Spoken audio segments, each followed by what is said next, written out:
是3个影片有讲到末代皇帝溥仪，还有他身边女人的故事 ，Netflix 都在重播。你们都很想听啊？对啊，我又要讲古啦。是啊，我也很想知道他们到底发生什么事。溥仪应该是整个清朝皇帝里面娶老婆、娶妃子应该是最少的一个。他说文秀跟溥仪在一起9年，仍是处子之身，怎么可能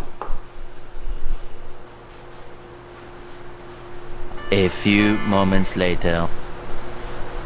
我读到了他的 DNA， 他 DNA 里面显示他其实是同性恋，这样讲可以吗？我刚划一下，他说文秀已经当了9年的处子之身，那我刚刚又去看一下他跟婉容有没有，可能他只有跟婉容，没有跟文秀，因为他可能没那么喜欢文秀。而我刚刚看了一下说，原来文秀跟他好像也没有肌肤之亲，导致婉容最后跟溥仪身边的4位私通，还生下一个女娃。来看一看到底怎么回事好不好？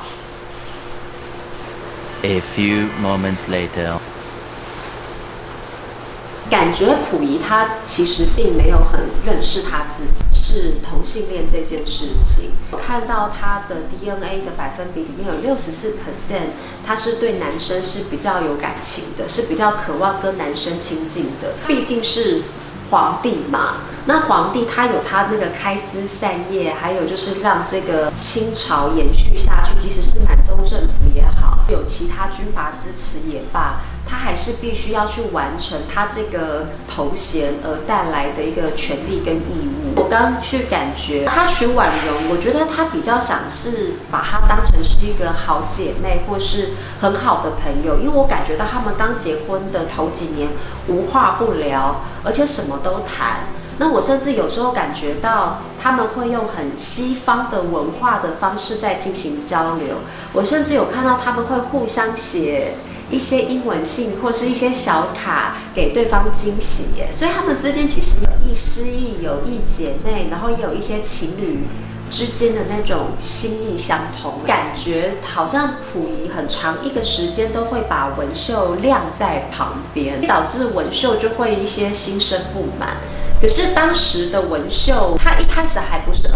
的脑，是1.0，她会去注重自己的自我价值，所以常常看到婉容跟溥仪2个人非常要好，却没有自己的一个状态的时候，她开始也会形成1.0的负向发展。摔东西干扰他们啊，这样的事情也是有。婉容是到后来忍无可忍之后，才开始去跟文秀正面拉扯挑战，演变到后来婉容跟文秀有很多的一些北宋吵架、拉扯、大打出手的情况。我看到他们身上像旗袍吧，改良式的旗袍被撕烂、撕破景象发生，溥仪没有办法正面处理，他只能去斥喝文秀。所以最后文秀开始去想，这是他要的生活吗？我发现文秀他花了很多的时间去思考，他到底要的是什么。他不想再背着家族或是整个传统，所以我看他就整个突变到2.0的脑。我要自由，我寻求的是一个真实的公平。我要去放飞自我，我要想办法去离开这个环境，因为到某一天，文秀她看着镜子中的自己，她真的觉得我已经受够这样的生活，我不想再这样活着了。所以她在打破镜子之后，然后决定去外面找律师。那时候已经有律师了，她去找律师打这个官司，让自己能够成功的跟溥仪离婚。那溥仪不想跟他离婚，是因为溥仪他其实是一个蛮标准的突变脑1.0，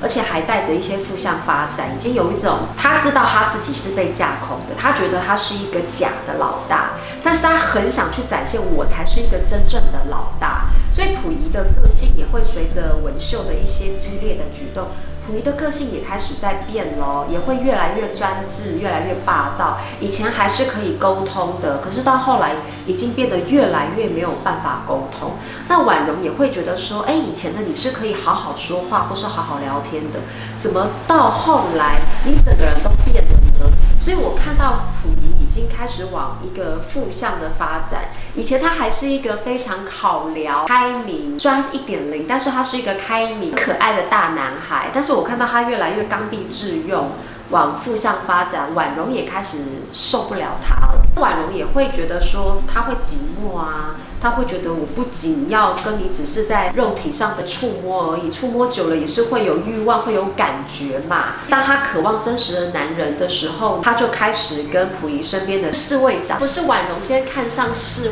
卫长先爱上婉容的。我这样会讲太多。李体育被婉容气质、风范、谈吐、文采给深深吸引。李体育觉得这样的一个女人，该是要被好好的疼爱，该是被好好的捧在手心上。两个人就会越来越靠近，越来越靠近。但是我觉得婉容她心里面其实有一个极大的拉扯，虽然她是受西方的教育，她已经从1.0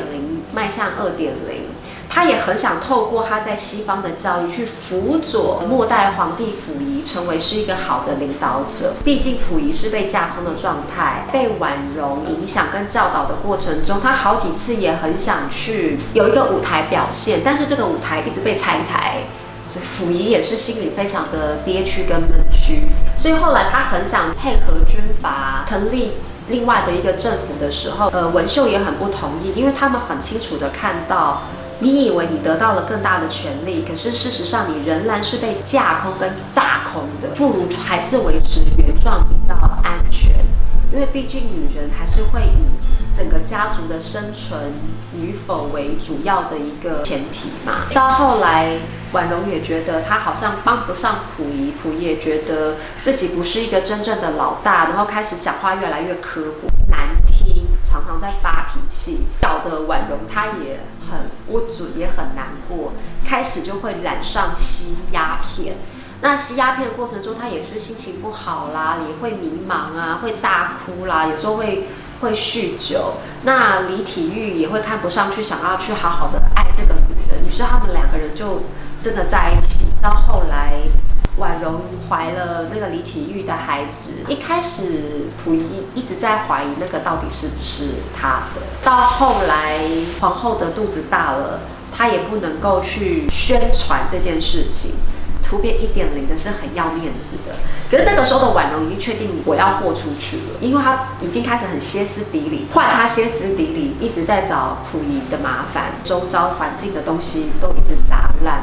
那溥仪也忍受不了，所以后来溥仪也去外面花天酒地啊，他也想在外面去找一个可以满足他心灵的大姐。溥仪他在他的情感的能量波动上，他需要的是爱一个男人，或者是一个懂他的男人。在情感的依附上，他是渴望有一个像妈妈、像大姐一样的女人去给他做依靠。所以我觉得换作现代的语言，溥仪比较像是 bi 啦，但是在情欲方面，他是比较 prefer 跟男生的，所以。我甚至可以感觉到，溥仪也可能很喜欢他身边的2个男人，一个是李体育，一个就是另外的伙伴之类的。